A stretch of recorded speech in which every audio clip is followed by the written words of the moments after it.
हिमाचल ਦੀ ਰਹਿਣ ਵਾਲੀ ਸੀਗੀ। ਹੁਣੇ ਹੀ ਜਸਟ ਹੀ ਇੱਕ ਅਭਿਸ਼ੇਕ ਮੁੰਡਾ ਹੈਗਾ ਅੰਬਾਲੇ ਦਾ, ਉਹਦੀ ਬੋਡੀ ਕੱਢੀ ਗਈ ਹੈ। ਸੋ 2 ਬੋਡੀਜ਼ ਕੱਢੀ ਜਾ ਚੁੱਕੀਆਂ ਨੇ। ਬਾਕੀ ਜਿਹੜੇ ਹੈਗੇ 2 ਜਿਹੜੇ ਰੈਸਕਿਊ ਟੀਮ ਹੈਗੀ ਹੈ ਉਹਨਾਂ ਵੱਲੋਂ 2 ਫਲੋਰ ਤੱਕ ਕਲੀਅਰ ਕਰ ਲਏ ਗਏ ਹੈ। ਸੋ 2 ਬਾਕੀ ਜਿਹੜੇ ਫਲੋਰ ਹੈਗੇ ਉਹ ਡੈਬਰੀ ਹਟਾ ਕੇ ਦੇਖ ਰਹੇ, ਕੋਈ ਹੋਰ ਬੋਡੀ ਵਗੈरह ਤਾਂ ਨਹੀਂ ਜੀ। ਕੱਲ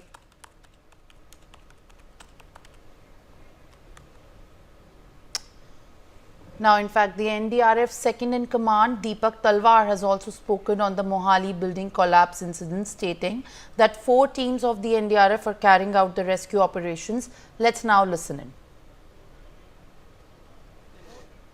की तरफ से दीपक जी हमारे साथ हैं। दीपक जी, कितना कि ये ऑपरेशन जो है कहाँ दिक्कतें इसमें आ रही हैं, क्योंकि काफ़ी समय से ऑपरेशन जो है वो अभी चल रहा है और कितना समय इसमें लग सकता है? देखिए, ऑपरेशन की जहाँ तक बात है तो ये बहुत डिफ़िकल्ट ऑपरेशन इस वजह से है कि पूरी की पूरी बिल्डिंग केव इन हो चुकी है, अपने अंदर ही बैठ चुकी है पूरी की पूरी, और सारे के सारे जो फ्लोर हैं पैनकेक पैटर्न में एक दूसरे के ऊपर बैठे हुए हैं। लेकिन इसके बावजूद कल से हमारी टीम बहुत तेज़ी के साथ काम कर रही है। हमारी 4 टीमें अभी भी लगी हुई हैं और 2 डेड बॉडीज़, एक अभी थोड़ी देर पहले ही निकाली और एक कल शाम को निकाल ली गई थी।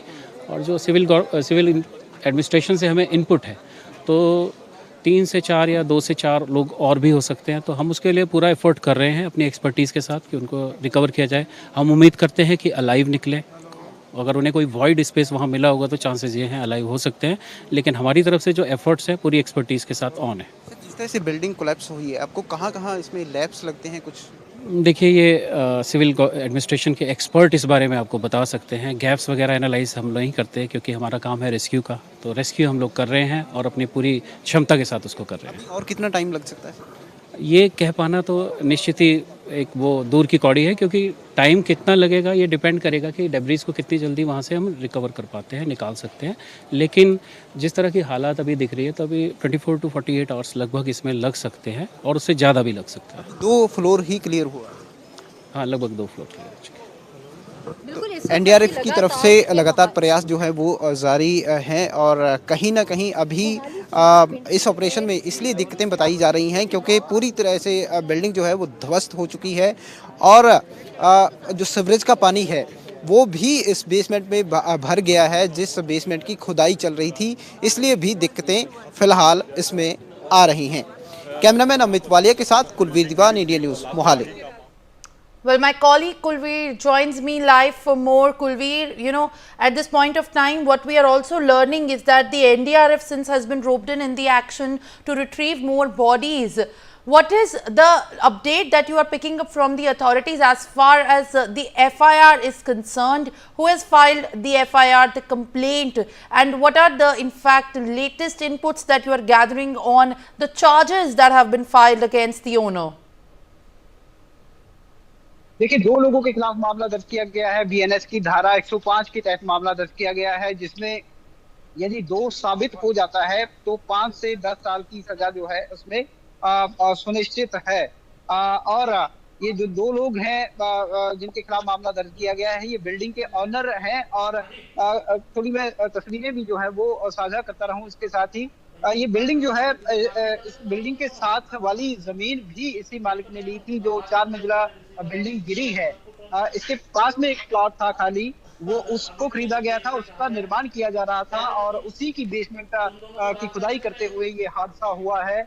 और ये बताया जा रहा है कि किसी तरह की कोई मंजूरी जो है वो प्रशासन से नहीं ली गई थी और पैरामीटर्स जो हैं एक बेसमेंट की खुदाई के, उनको बिल्कुल भी ध्यान में नहीं रखा गया था और इस वजह से ये हादसा जो है वो हुआ है।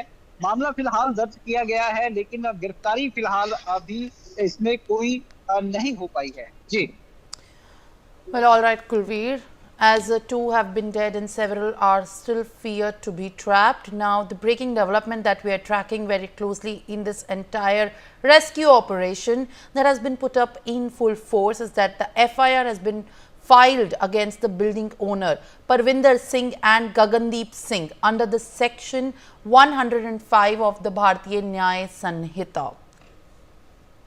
This is the latest that we are in fact picking up at this point. The section 105 of the BNS is what reportedly has been behind the FIR that has been filed against the building owner.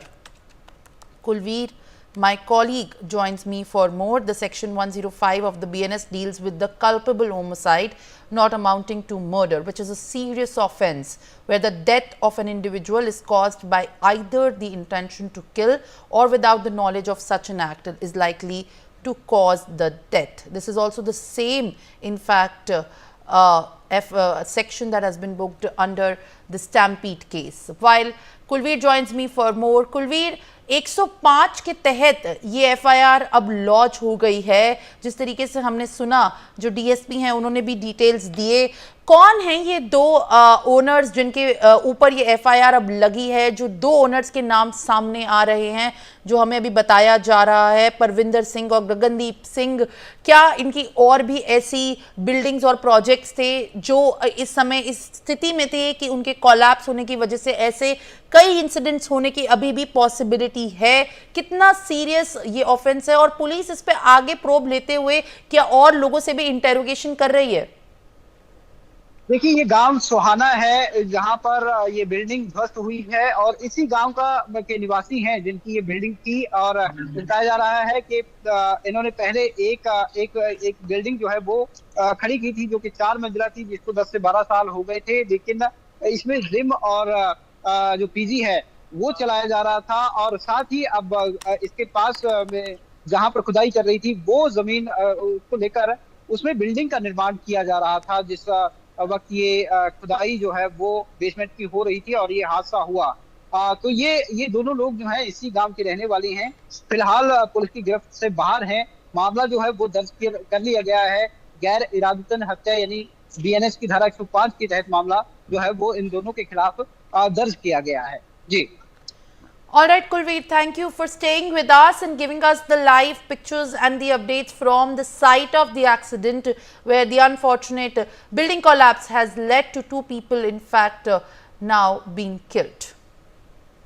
Moving on, 2 terrorists have been arrested in Jammu and Kashmir during a Naka checking at